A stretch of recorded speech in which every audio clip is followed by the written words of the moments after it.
वैसे तो पशुपतिनाथ व्रत को करने के लिए किसी खास महीना या दिन का होना जरूरी नहीं है, परंतु फिर भी इसे सोमवार के दिन किसी भी महीने में शुरू किया जाना चाहिए, क्योंकि सोमवार का दिन भगवान शिव को ज्यादा प्रिय है। पशुपतिनाथ भी भगवान शिव का एक नाम है। पशुपति का शाब्दिक अर्थ होता है इस ब्रह्मांड में पाए जाने वाले समस्त जीवों का मालिक, अर्थात जीवन का देवता, एक ऐसे देवता जो हमें जीवन प्रदान करते हैं। शिव महापुराण में वर्णित पशुपतिनाथ का व्रत देवादिदेव महादेव को समर्पित है। ये स्थान पशुपतिनाथ 4 मुख वाले लिंग के रूप में आदिकाल से स्थापित नेपाल की राजधानी काठमांडू में है।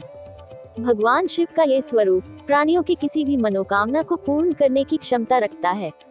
कोई भी मनुष्य सच्ची श्रद्धा और पूर्ण विधि विधान से जिस भी मनोकामना की पूर्ति के लिए इस व्रत को धारण करता है, वो अवश्य ही पूर्ण होती है।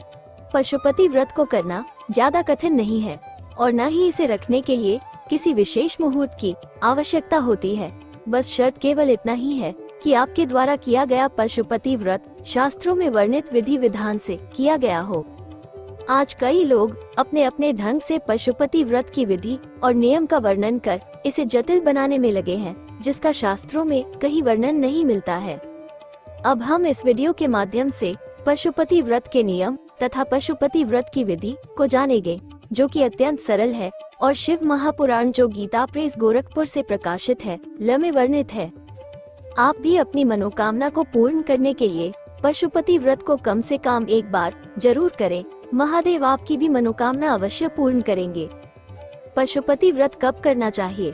पशुपति व्रत को शुरू करने के लिए किसी विशेष महीने का या किसी शुभ मुहूर्त का चयन करना आवश्यक नहीं है। ये व्रत सोमवार के दिन वर्ष के किसी भी महीने में शुरू कर सकते हैं। शास्त्रों में पशुपति व्रत को लगातार 5 सोमवार रखने का विधान बताया गया है।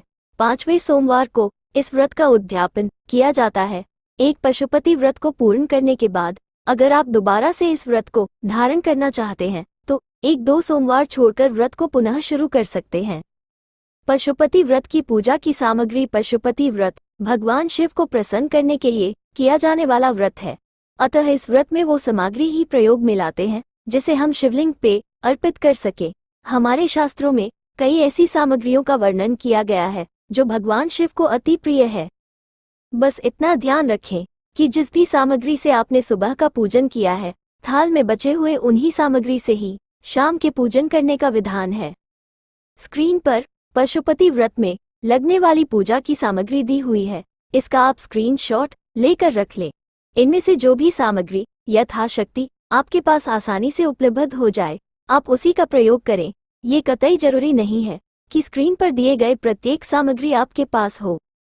पशुपति व्रत की सामग्री: पीला, लाल अथवा सफेद चंदन, पुष्प, रोली, कलावा, गुलाल, अबीर, भांग, धतूरा, भस्म, अक्षत, बेलपत्र, शमीपत्र, धूप, दूध, दही, शहद और शक्कर से निर्मित पंचामृत और अनिवार्य रूप से 1 लोटा जल।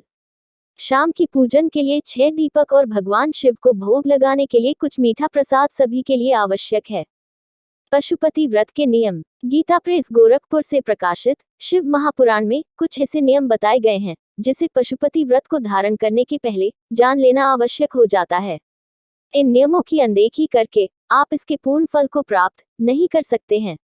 तो चलिए सबसे पहले ये जानते हैं कि पशुपति व्रत के नियम क्या हैं। नियम: पहला, पशुपतिनाथ का व्रत लगातार 5 सोमवार तक करने का विधान बताया गया है। दूसरा, पशुपति व्रत की पूजन किसी शिव मंदिर में ही करना अनिवार्य है। तीसरी, सबसे जरूरी बात यह है कि पशुपति व्रत के पहले सोमवार की पूजा आपने जिस भी शिव मंदिर में की है, ठीक उसी शिव मंदिर में 5 सोमवार की पूजा अनिवार्य है। अर्थात अपने पूरे पशुपति व्रत की पूजा एक ही शिव मंदिर में किया जाना आवश्यक है। संजोगवश पशुपति व्रत के दौरान अगर किसी कारणवश आपको कहीं दूसरी जगह या शहर जाना पड़ जाए और उसी शिव मंदिर में जाना असंभव हो तो इस व्रत को अगली सोमवार पे टाल दें, परंतु व्रत का पूजन एक ही शिव मंदिर में करें। चौथा, पशुपति व्रत में सुबह और शाम के प्रदोष काल में अर्थात दिन में 2 बार शिवलिंग की पूजा का विधान है। पांचवा, व्रत में दिन के दौरान फलाहार कर सकते हैं। छठा, शाम के पूजन के बाद सेंधा नमक से बने सात्विक अन्न ग्रहण करने का नियम है। पशुपति व्रत की विधि। शिव महापुराण में वर्णित पशुपति व्रत करने की सटीक विधि कुछ इस प्रकार है। इस व्रत को करने में कुछ विशेष विधि का पालन किया जाता है। विधि: पहला, आप जिस सोमवार से पशुपति व्रत का अनुष्ठान करना चाहते हैं, उस दिन प्रातः काल उठकर स्नान के पश्चात स्वच्छ वस्त्र धारण करें। दूसरा, पशुपति व्रत की पूजा के लिए अपने आसपास के ऐसे किसी एक शिव मंदिर का चयन करें जिसमें आप लगातार 5 सोमवार पूजन कर सकें। तीसरा, शिव मंदिर जाने के पहले अपनी पूजन की थाल तैयार करें। पशुपति व्रत की पूजा की सामग्री का चयन अपनी शक्ति और उपलब्धता बताए गए लिस्ट से करें, जिसमें 1 लोटा जल अनिवार्य है। चौथा, पशुपति व्रत में पूजा की थाली शाम के पूजन के लिए अलग से तैयार नहीं की जाती है, अतः ये ध्यान रखें कि सुबह जो भी पूजन सामग्री आप थाल में रख रहे हैं वो थोड़ा ज्यादा मात्रा में रखें ताकि शाम की पूजन में भी उसका उपयोग कर सकें। पंचवां, आप शिव मंदिर जाकर श्रद्धापूर्वक शिवलिंग का पंचामृत और सादे जल से अभिषेक करें। तत्पश्चात शिवलिंग पे पुष्प, बेलपत्र और पूजन की अन्य सामग्री समर्पित करें। छठा, श्री शिवाय नमस्तुभ्यम का जाप करते हुए भोलेनाथ को धूप दिखाएं। सातवां, अब वापस अपने घर आ जाएं। पशुपति व्रत की शाम की पूजा की विधि: दिन की दूसरी पूजा शाम प्रदोष काल में ही करने का नियम है। शाम की पूजा में ये ध्यान रखना जरूरी होता है कि पूजन की थाल और सामग्री सुबह वाली ही हो। दोबारा थाल को मत सजाएं। सुबह पूजन के बाद जो सामग्री बची है उसी से शिवजी के पूजन का विधान है। शाम की पूजन के लिए थाल में 1 लोटा जल, 6 घी के दिए तथा भोग लगाने के लिए कोई भी मीठा प्रसाद जैसे कि हलवा, चावल या साबूदाने की खीर, मालपुआ, लड्डू या बर्फी इत्यादि रख लें। पशुपति व्रत के प्रसाद को अगर आप घर में भी तैयार कर रहे हैं तो ध्यान रहे पूरे प्रसाद को मंदिर ले जाना है। आपने घर में प्रसाद का जरा सा भाग भी नहीं छोड़ना है। प्रसाद के साथ 3 पेपर प्लेट भी रख लें।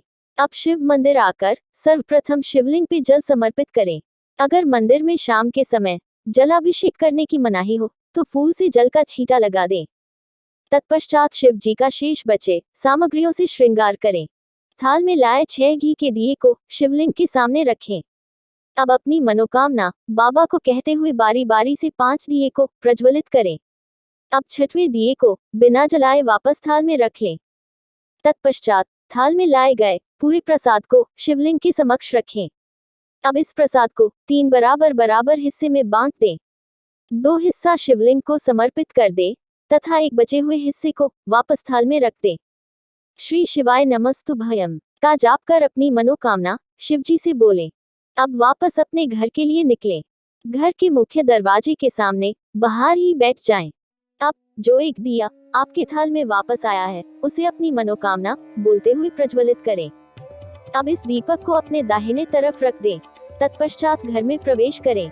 घर में प्रवेश के बाद थाल में लाए गए प्रसाद के एक हिस्से को स्वयं ग्रहण करें। इस प्रसाद को अपने परिवार के सदस्यों या किसी और को नहीं देना है। प्रसाद ग्रहण करने के बाद भोजन करें।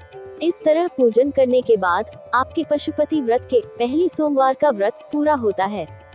ठीक इसी तरह से आपको और 4 सोमवार पूजन करनी है। 5वें सोमवार को सुबह की पूजा तो वैसे ही होगी, परंतु शाम की पूजा थोड़ी सी अलग होती है, क्योंकि पशुपति व्रत के 5वें सोमवार की पूजा उद्यापन की पूजा होती है। अब जानते हैं 5वें सोमवार की पूजन विधि अर्थात पशुपति व्रत की उद्यापन विधि। पशुपति व्रत की उद्यापन विधि। अब गीता प्रेस गोरखपुर से प्रकाशित शिव महापुराण के माध्यम से पशुपति व्रत के उद्यापन की विधि को जानते हैं।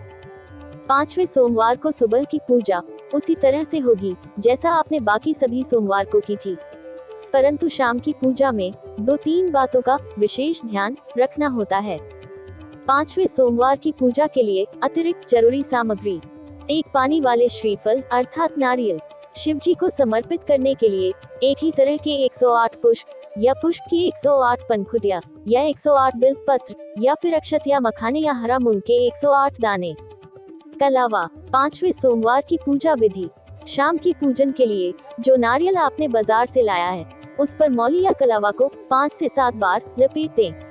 अब अपनी सुबह की थाल में उस श्रीफल को रख लें। साथ ही साथ शिवजी को जो भी 108 वस्तुएं समर्पित करनी है उसे भी अपने साथ मंदिर ले जाएं।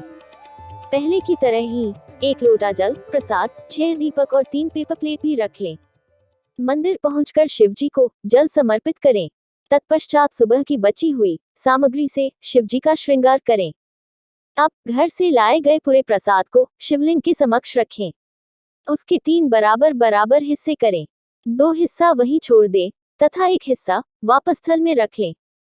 तत्पश्चात थाल में लाए गए 6 दियों को नीचे रखें। अपनी मनोकामना बोलते हुए 5 दीपक प्रज्वलित करें और 6वें दीपक को बिना जलाए वापस थाल में रख लें। अब लाए गए 108 सामग्री को एक एक करके शिवजी को समर्पित करें। मन ही मन श्री शिवाय नमस्तुभ्यम का जाप भी करते रहें।